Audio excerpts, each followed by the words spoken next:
बिस्मिल्लाहिर्रहमानिर्रहीम। अस्सलाम वालेकुम नाज़रीन, मैं हूँ साकिब बशीर और मेरे साथ मौजूद हैं मतीउल्लाह जान MJ TV।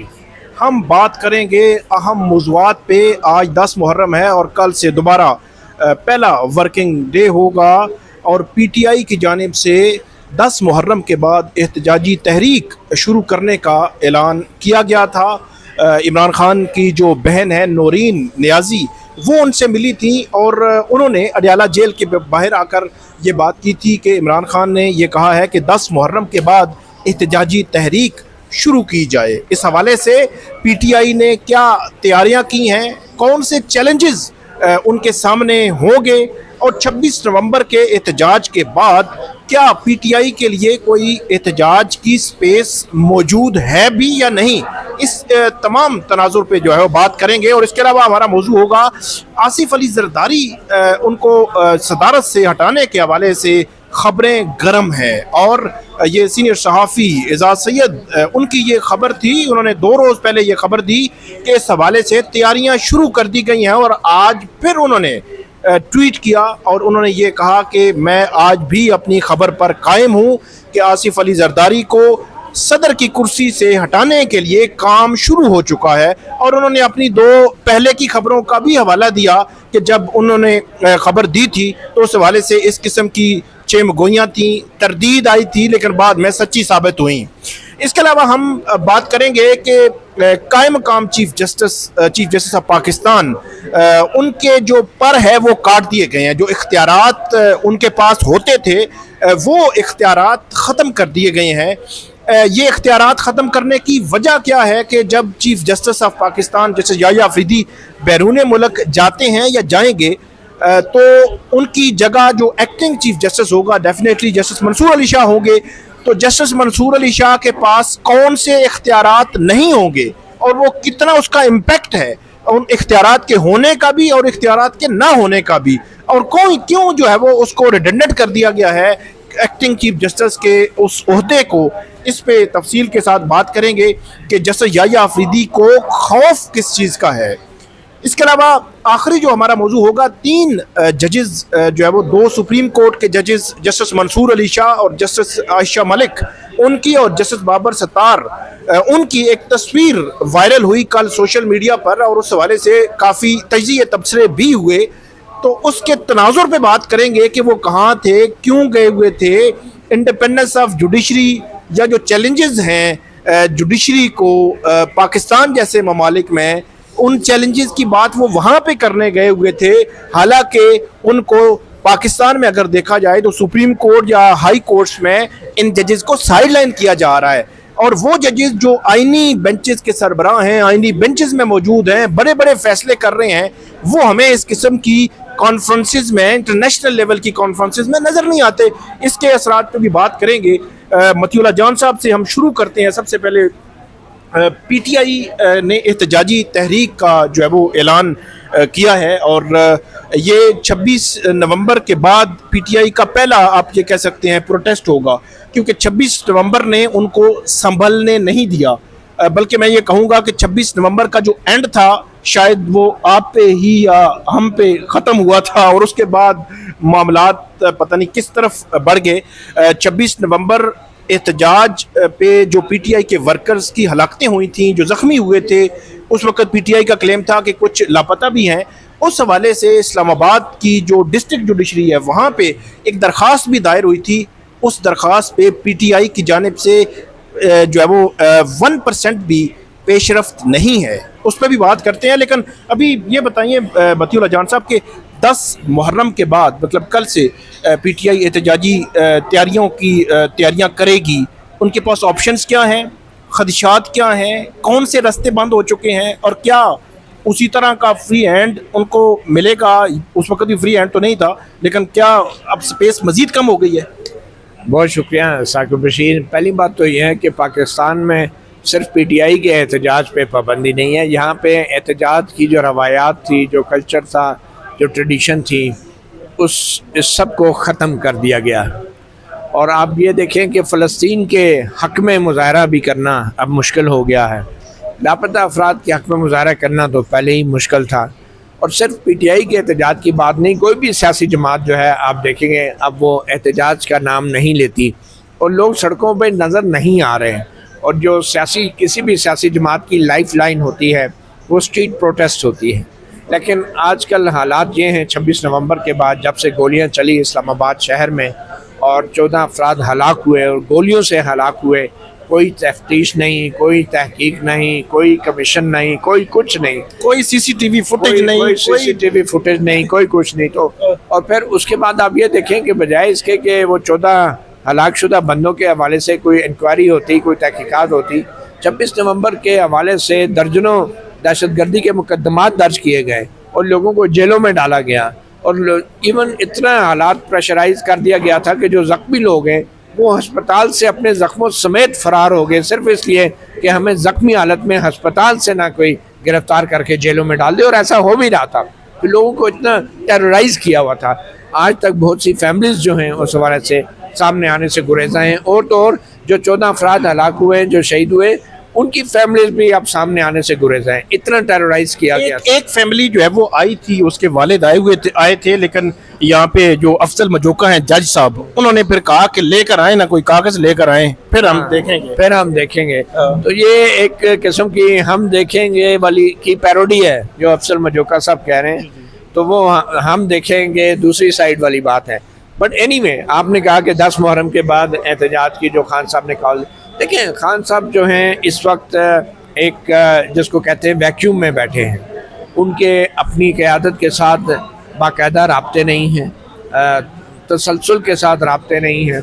वो एहतजाज की कॉल दे देते हैं और उस कॉल के ऊपर जो उनकी क़यादत है वो उस तरीके से अमल नहीं करती जिस तरीके से अगर खान साहब बाहर होते तो वो करते। तो इस वक्त 10 मुहर्रम के बाद की जो एहतजाज की कॉल है, हमें कोई नज़र तो नहीं आ रहा कि कोई ऐसे पीटीआई ने कोई ऐलानात किए हों। हो सकता है अब कल से कोई हिकमत अमली सामने आए, कोई स्ट्रेटजी सामने आए, मगर इसके बावजूद भी जो लास्ट टाइम अवामी मुल्क गेर एहतजाज की कॉल दी गई थी तो इमरान खान साहब ने कहा था कि इस्लामाबाद की तरफ नहीं आना और सब लोग पूरे पाकिस्तान में अपने अपने शहरों में रह के जो है वो एहतजाज करेंगे। तो ये एक चीज़ तो वाज़ेह है कि जो भी एहतजाज होगा वो अपने अपने शहरों में होगा। मगर सबसे दिलचस्प बात देखने की ये होगी कि खैबर पख्तूनख्वा में एहतजाज क्या होगा, क्योंकि खैबर पख्तूनख्वा की जो सियासत है और जो वहाँ की हुकूमत है वो भी बड़े चैलेंजेस का उसको सामना करना पड़ रहा है। पार्टी के अंदर से काफ़ी इख्तलाफात सामने आ रहे हैं। अली अमीन गंडापुर की हुकूमत को गिराने की बातें हो रही हैं, मखसूस नशस्तें मिलने के बाद अदम एतमाद की बातें हो रही हैं। तो इस सिनेरियो इलेक्शन भी है जी, 21 जुलाई को सेनेट इलेक्शन भी है। तो इस सिचुएशन के अंदर सड़कों पे क्या पीटीआई खैबर पख्तूनख्वा के अंदर लोगों को निकाल सकेगी या नहीं, ये एक बहुत बड़ा चैलेंज है। और इस्लामाबाद तो ऑब्वियसली वो नहीं आएंगे। तो ये अब मुझे समझ नहीं आती कि अगर अब खैबर पख्तूनख्वा में भी अली अमीन गंडापुर की हुकूमत हो और पीटीआई की हुकूमत हो और वो लोगों को अगर बाहर नहीं निकाल पाती तो मेरे ख्याल में ये एक बहुत बड़ा टर्निंग पॉइंट होगा और ये ख़ुद अली अमीन गंडापुर की हुकूमत के लिए ये कोई अच्छी बात नहीं होगी। और मुझे लगता है कि इस एहतजाज के बाद अली अमीन गंडापुर की हुकूमत की किस्मत का फ़ैसला इससे पहले कि अपोजिशन करे, हो सकता है इमरान खान ही कर दें। तो ये एक बड़ी एक इंटरेस्टिंग सिचुएशन है। लेकिन मुझे लग रहा है कि लोग खौफज़दा हैं और इसमें किसी हुकूमत के खुश होने की बात नहीं है। ये ज़हन में रहे कि लोगों को आपने गोलियां चला के खौफज़दा तो कर दिया है, लेकिन जो नफ़रत उनके दिलों में पैदा हुई है उस नफ़रत को आप मिटा नहीं पाएंगे। और ये नफ़रत सिर्फ चंद लोगों की हद तक नहीं है, ये मेजॉरिटी जो पाकिस्तान के अवाम हैं जो चाहते हैं कि इमरान खान बाहर आएँ और जो चाहते हैं कि जो पीटीआई है वो भरपूर अंदाज से जो है सड़कों पे निकले।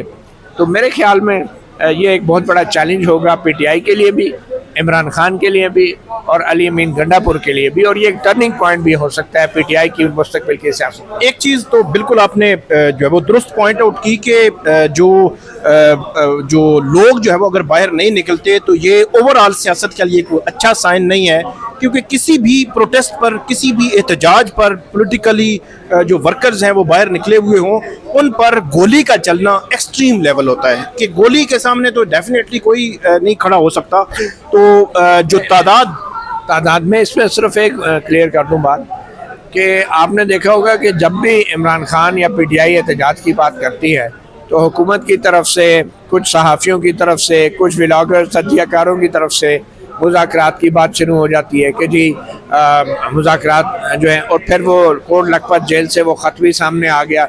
फिर ऊपर से जी नवाज शरीफ जो है वो डयाला जेल जाके इमरान खान से मिलने की बात कर रहे हैं, और फिर उसके बाद जो है पीटीआई की तरफ से भी मुज़ाकरात। तो ऐसे ऐलानात से और ऐसे तज्ज़ियों और ख़बरों से पीटीआई का कारकुन कंफ्यूज होता है कि भाई मुज़ाकरात करने हैं या फिर आपने एहतजाज करना है, दोनों चीज़ें एक साथ नहीं हो सकती। तो मेरे ख्याल में हुकूमत बड़ी चालाकी से मीडिया को भी, कुछ लोगों को इस्तेमाल करती है, तज्ज़ियाकारों को, व्लॉगर्स को, एंकर पर्सन को, कि वो एक ऐसे वक्त में मुज़ाकरात की बात करें और नवाज शरीफ के डयाला जेल जाके बात करने की बात करें कि जब एहतजाज की कॉल दी गई है। और खान साहब तो अंदर बैठे, उनको नहीं मालूम बाहर क्या हो रहा है, मगर मुझे लगता है कि पीटीआई को, क़यादत को इस हवाले से वो डिसीजन लेने चाहिए कि वो एक दफ़ा आ गया एहतजाज तो फिर एहतजाज है। दूसरी बात यह कि मुझे पीटीआई की तरफ से बड़ा अफसोस होता है कि कल 5 जुलाई था और यही पीटीआई थी जो उसको यौम स्याह के तौर पर मनाती है, ठीक है, और भुट्टो की फांसी को भी वो अदालती कत्ल, हम सब अदालती कत्ल कहते हैं, मगर यही पीटीआई के कुछ रहनुमा टीवी पे बैठ के पीटीआई के उन कारकुनों का मजाक उड़ाते हैं, उन पे तानाबाजी करते हैं, पीपल्स पार्टी के लोग भी, कि कहाँ भाग गए। मैं सुन रहा था पिछले दिनों पीटीआई की जो एक एमएनए थी वो कह रही थी कि कहाँ भाग गए पीटीआई के लोग, वो 26 नवंबर के बाद कोई नजर ही नहीं आता, कोई पीपल्स पार्टी की एमएनए। आप देखें ना कि भुट्टो को भी फांसी हुई थी, लेकिन कम से कम पीपल पार्टी वालों को तो कारकुनों, चाहे किसी भी पार्टी के कारकुनों, उनकी मजाक नहीं उड़ाना चाहिए। अच्छा, अब भुट्टो को जो फांसी हुई तो अगर पीटीआई वाले ये कहना शुरू कर दे कि जब भुट्टो को फांसी हो रही थी उस वक्त पीपल पार्टी वाले कहाँ भाग गए थे, कैसा लगेगा? तो कारकुन सबके साझे होते हैं, कारकुन जो है वो, कारकुनों की इज्जत जरूर करनी चाहिए। कारकुन जो है वो साझे होते हैं और उनकी इज्जत यकीनी तौर पर करनी चाहिए। इसमें एक सवाल मेरा हो रहा है कि पीटीआई के पास स्पेस यकीनी तौर पर काम तो हुई है, तकरीबन 6000 लोग उनके गिरफ्तार हुए थे, अभी चंद दिन पहले सब जो है वो रिहा हो चुके हैं जो रहते थे। सवाल ये है कि प्रेशराइज तो हमेशा हुकूमत अगर कुछ होती है, वो 26 नवंबर हो या 4 अक्टूबर हो, वो कलेक्टिव मतलब इकट्ठा जो एहतजाज है उससे होती है, लेकिन अगर आप पूरे पाकिस्तान में उनको फैला देंगे तो फिर तो वहाँ की जो पुलिस है, पुलिस के पास तो खुले इख्तियारात हैं, वो दहशतगर्दी के मुकदमे बनाएंगे। फॉर एग्जांपल लाहौर में अगर 5000 बंदा हो जाए या छोटे शहरों में 1000-1500 बंदा हो तो उनको मुंतशिर करना आसान है, उनको गिरफ्तारियाँ आसान है, उनके मुकदमे बनाना आसान है। तो ये इफेक्टिव हो सकता है या इफेक्टिव होना एक बड़ा चैलेंज है पीटीआई के लिए? देखिए, ये एहतजाज होना या ना होना सिर्फ पीटीआई का इम्तिहान नहीं है, ये नाम नहाद जमहूरी सियासी जमातों का भी इम्तिहान है जो वोट को इज्जत देने का दम भरती हैं। पंजाब में मीनार पाकिस्तान की जो जगह है, क्या वहाँ पे पीटीआई को एहतजाज करने का हक नहीं है? हक है, लेकिन इजाज़त नहीं है। तो इजाज़त क्यों नहीं मिलती? ये मरियम नवाज है, मेरे ख्याल में यही चीज़ है जिसको पीटीआई के कारकुनों को, जिसकी मज़ामत करनी चाहिए। ये डिप्टी कमिश्नर की इजाज़त के साथ जो है इतनी बड़ी सियासी जमात पुरान तरीके से किसी खुले मैदान में एहतजाज करे या ना करे, ये फैसला पार्टी को, लोगों ने करना है। ये डिप्टी कमिश्नर किसी बाबू को नहीं करना। वो कहते हैं कि हमने एसओपीज बनाए हैं, उस एसओपीज के अगेंस्ट आप नहीं जा सकते। एसओपी जब भी दरख्वास्त दी गई है तो उस दरख्वास्त को रिजेक्ट किया गया है, फिर अदालतों में जाना पड़ा है। कितने शर्म की मुकाम, शर्म की बात। अदालतें भी फिर अदालतें भी आपको पता है जिस किस्म की आजकल 26वीं आईनी तरमीम के बाद ये आईनी बंच बन गए हैं। मैं इन्हें बेंच नहीं, मैं इन्हें बंच समझता हूँ। तो ये जो आईनी बंच है, तो ये भी लोगों के जो एहतजाज करने का राइट है उसको तहफ़्फ़ुज़ देने में मसाइल नाकाम हैं। और ये आईनी बेंच जो है, ये कोई बेंच नहीं है, ये स्टेट ऑफ माइंड है जो आईनी बेंच के अलावा जो जजेस हैं उनके भी जहन में मौजूद है, ये स्टेट ऑफ माइंड। तो बहरहाल बात ये हो रही है कि अब कितने लोग निकलेंगे, कितने नहीं निकलेंगे। ये एहतजाज जो है, मैं फिर भी ये समझता हूँ कि लोग निकलें या ना निकलें, सबसे बड़ा सबूत यह है कि मौजूदा हुकूमत इलेक्शन का नहीं करा पा रही। ये मौजूदा हुकूमत जो एहतजाज करने तक की भी इजाज़त नहीं देती, तो आप ये देखें वो कितनी इनसिक्योर है। एहतजाज तो उसी वक्त कामयाब हो जाता है कि जब एक रूलिंग सियासी जमात जो है वो अपनी अपोजिशन को एहतजाज करने की इजाज़त देने से इनकार कर देती है, वो एहतजाज तो कामयाब हो गया। इसका मतलब है कि हुक्मरान जमात को खौफ, वो लोगों से खौफज़दा है, वो पार्टी से खौफज़दा नहीं है, वो आवाम से खौफज़दा है। वरना वो कहे ना कि जी कराओ, जितने भर के दिखाओ ज़रा मीनार पाकिस्तान, चैलेंज करे ना, मरीम नवाज चैलेंज करे लेकिन मसला ये है, वो चैलेंज करते हैं कि एक बंदा भी बाहर निकल के दिखाए ना, हमारी पुलिस खड़ी हुई है। मसला ये है कि ना नून लीग बंदे खुद बाहर निकाल सकती है, और जो पीटीआई बंदे निकाल सकती है उनको निकालने नहीं देती। तो ये खुद निकाल ले, 14 अगस्त को इकट्ठे कर ले, मीनारे पाकिस्तान भर ले, तो फिर कर ले मुकाबला। बहरहाल ये पीटीआई की जो एहतजाजी तहरीक है, ये अभी 10 मुहर्रम के बाद जो शुरू होने जा रही है, ये मुतासिर कुन होगी या नहीं होगी, सबसे बड़ा सवाल भी है और सबसे बड़ा चैलेंज भी है। पीटीआई के लिए बड़ा चैलेंज है, ख़ास तौर पर 26 नवंबर के बाद। और जो बात शुरू में मैंने की थी कि 26 नवंबर के बाद बैरिस्टर गौहर अली खान जो चेयरमैन है पीटीआई के, उनकी जानिब से एक शिकायत इस्लामाबाद की सेशन कोर्ट में दर्ज कराई गई थी, जिसमें प्राइम मिनिस्टर, जिसमें वज़ीर दाखिला, जिसमें वज़ीर दिफा, आई थिंक वज़ीर आला पंजाब, आईजी, इन तमाम लोगों को रिस्पोंडेंट बनाया गया। और ये कहा गया कि हमारे जो 14 लोग मारे गए हैं, जो ज़ख्मी हुए हैं, कुछ लोगों का कहा गया कि वो लापता हैं, तो इन तमाम के ज़िम्मेदार ये लोग हैं, इनके खिलाफ क्रिमिनल कार्रवाई शुरू की जाए। लेकिन ये अब जवाब पीटीआई को या बैरिस्टर गौहर अली खान को देना होगा कि आज तक बैरिस्टर गौहर अली खान ने इसमें अपनी स्टेटमेंट रिकॉर्ड नहीं करवाई। स्टेटमेंट रिकॉर्ड कराना आप ये समझें कि फर्स्ट स्टेप है। 14 दिसंबर 2024 को ये शिकायत जो है वो दर्ज कराई गई थी, इस्तगासा जमा करवाया गया था इस्लामाबाद के सेशन कोर्ट में। आज तक 7 माह हो गए हैं, बैरिस्टर गौहर अली खान ने वो स्टेटमेंट जमा नहीं करवाई कि एक स्टेप ये मामला आगे बढ़े। अब इसके पीछे वजूहात क्या है, पीटीआई खुद देखे, खुद जो है वो कि क्या वजूहात हैं कि आप जो है वो स्टेटमेंट नहीं दे रहे।